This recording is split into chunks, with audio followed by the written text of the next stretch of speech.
అయితే నా తల్లి దగ్గరికి వచ్చి చాలా మంది ఏమన్నారంటే, ఈ దేవుని నమ్ముకున్నా కాబట్టే నీ భర్త చనిపోయాడు, ఈ దేవుని నమ్ముకున్నా కాబట్టే నీ పిల్లలు అనాథలైపోయారు, ఈ దేవుని నమ్ముకున్నా కాబట్టే నీకు ఈ గతి పట్టిందండి అంటే, నా తల్లో మాట ఉందండి. నా భర్త ఒక నిజమైన మార్గం చూపించాడు, అది యేసు మార్గం, మేము ఆ మార్గంలో ఉంటాం కానీ మేము వెనక తిరిగి చూసేది గట్టిగా చెప్పిందండి. దేవుడు స్తోత్రం, హల్లెలూయా. నా తల్లి అంత గట్టిగా చెప్పడానికి కారణం ఏంటో తెలుసా? 22 సంవత్సరాలుగా రాని మార్పు.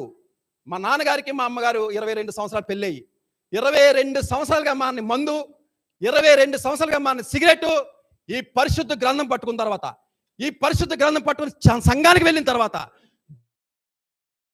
ఒకరి ద్వారా మాట్లాడినప్పుడు నా తండ్రిలోని మార్పు చూసి నిజమైన రక్షకుడు యేసుక్రీస్తు అని నా తల్లి నమ్మింది.